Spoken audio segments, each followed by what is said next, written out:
I still believe in the saying of this old Frankfurt School fellow traveler, Marxist Walter Benjamin, who said that behind every rise of fascism there is a failed revolution.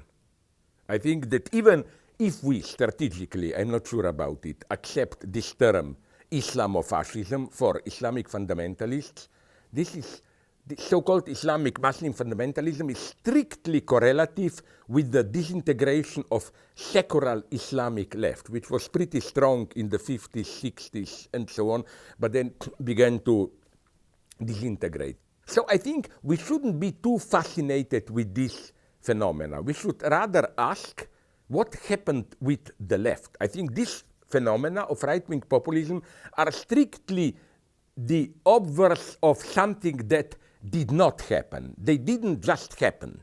They happened because something else didn't happen, because the left didn't provide a proper answer. And that's for me the true tragedy today. On the one hand, we are entering a period, and we are already in this period for almost 10 years, where rage, discontent are exploding everywhere, even in our Western countries. Occupy Wall Street in Europe, Podemos, demonstrations in France, Greece, and so on. On the other hand, it is as if the left, even if it succeeds in, sometimes, not always, in recapturing the energy of this rage, cannot really offer a new political model that would be not only seductive enough to mobilize millions of people, but even in itself, it doesn't have enough consistency. What I'm saying is this. In Europe, we didn't yet fully accept the fact that the 20th century is over. By this, I mean the following.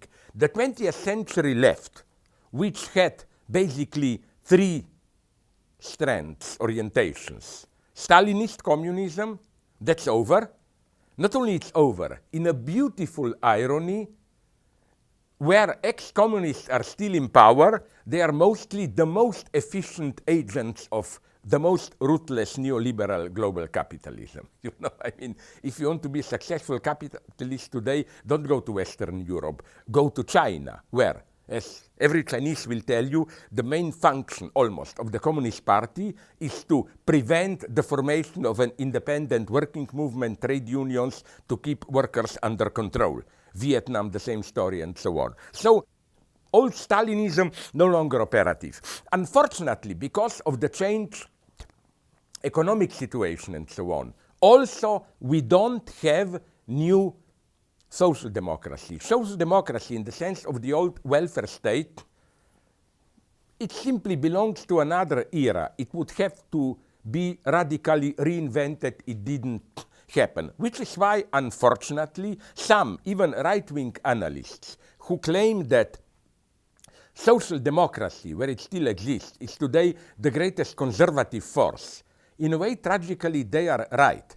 Because almost all the struggles of social democracy today is to keep the old rights, you know, no, they will not take from us, I don't know, health insurance or whatever, like to stick to the rights which were gained 30, 40 years ago. Now, of course, I absolutely sympathize with it. But so many things are happening. Can you even imagine how our lives at all levels were revolutionized through digitalization, through new forms of science, new forms of liberal capitalism? I don't think that a simple return to old social democratic welfare state can work. Then we have a third orientation, subterranean one, which still is popular among some people, this idea of rejecting big state representation mechanism, political parties, state power, and to opt for local democracy, transparent local communities managing their affairs. I also think that we have to drop this last dream. It doesn't work. It's good when it happens, but if nothing else, today's problems are global problems in a much more radical sense. Think about what is happening with capitalism. I know works which are now popular, at least in Europe, Jeremiah Rifkin, Paul Mason, this idea, which I find wonderfully attractive, although I think they simplify things a little bit too much, namely that what is happening today with digitalization, biogenetics, and so on, is almost a new beautiful example of the most orthodox Marxism, you know, when they say with the development of productive forces, a new situation emerges where old relations of production no longer can cope with. Isn't this happening today? Everybody knows. Even how is that guy called from Tesla, boss, Elon Musk or what? He said recently, private property will no longer work. We will have to introduce some kind of citizens' general income, plus government will have to pay for it. So everybody knows that, at least the way we know it, the model of capitalism, is reaching its limits.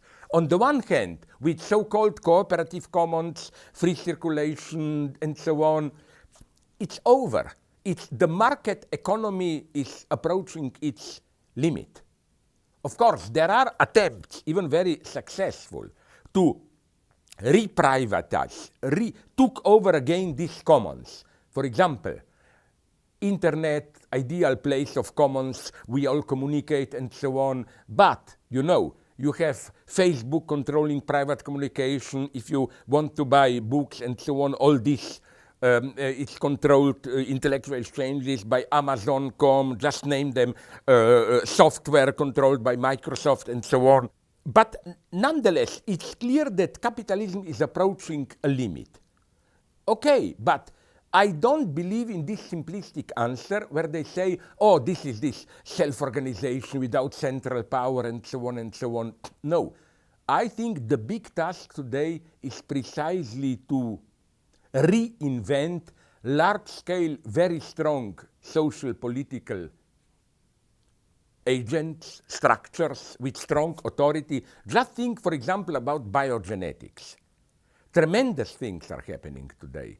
We really are on the edge of creating a new man, like reconstructing through biogenetic interventions or genetic and so on. Who will control this? Should this be privatized and so on? Intellectual property, everybody knows it's a mess. It's ridiculous how big companies try to control it. Ecology, it's no longer this individualist approach, which is very intelligently supported, I hope you noticed it, by big companies and state apparatuses.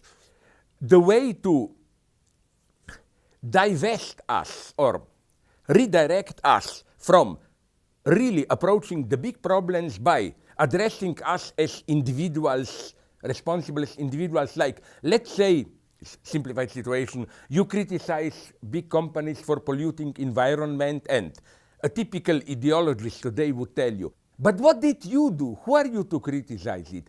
Did you recycle all your Coke cans? Did you put all newspaper aside? And so on and so on.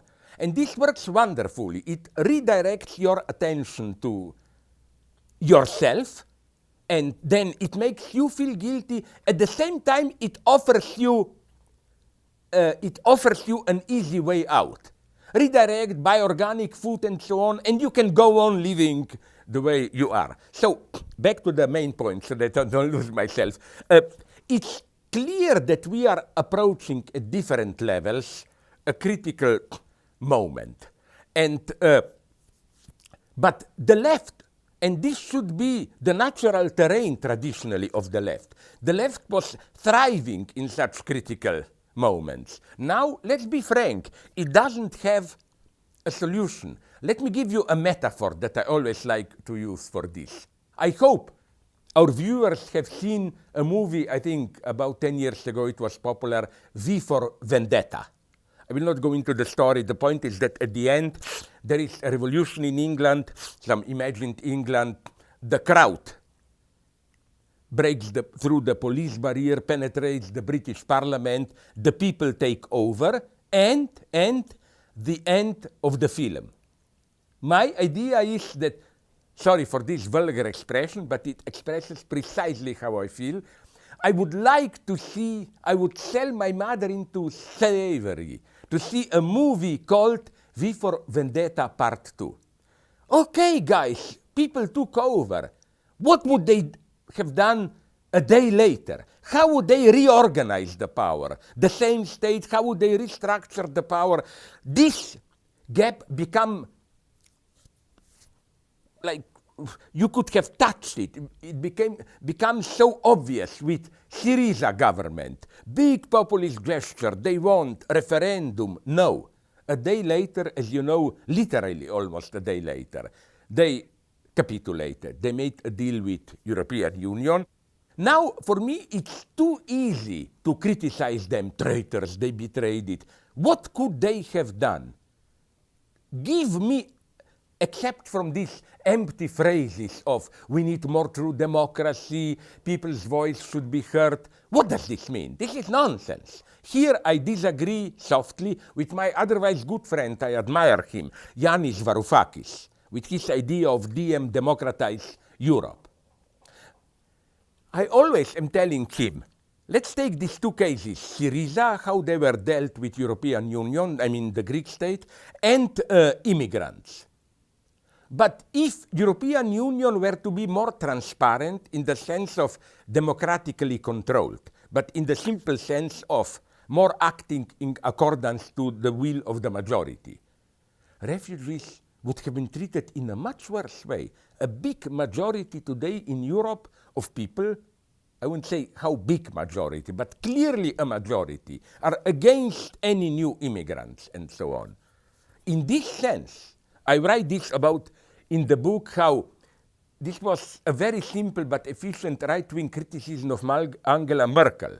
Where is her sense of democracy? She invited 1 million immigrants to enter Germany. Who legitimized her in doing this? I am on her side, but in a very precise sense. I think we should take this very painful lesson. The majority is not automatically right.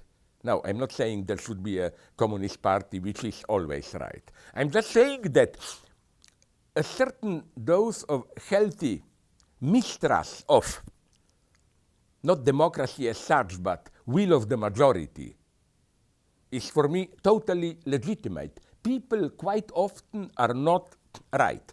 And I think Angela Merkel did something that great politicians do.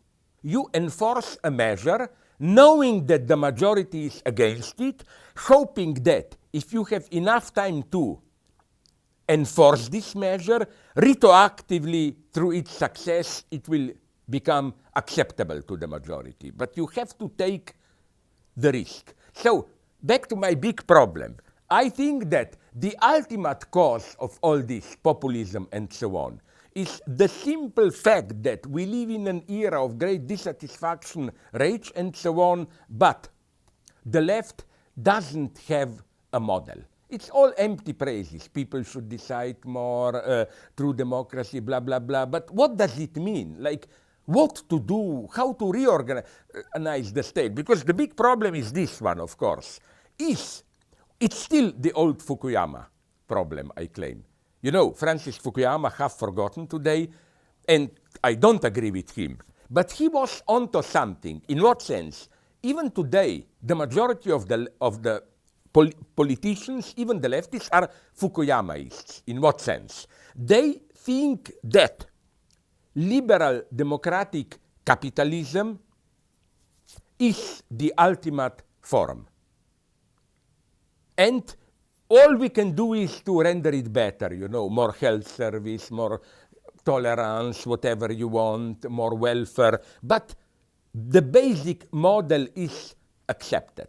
No one is asking the questions that people were asking 40, 50 years ago. Like, is capitalism the ultimate answer? Can we imagine social organization beyond state, and so on and so on? So that's for me the big problem. Is this, let's call it, enlightened social democratic Fukuyamaism, like what Tony Blair stands for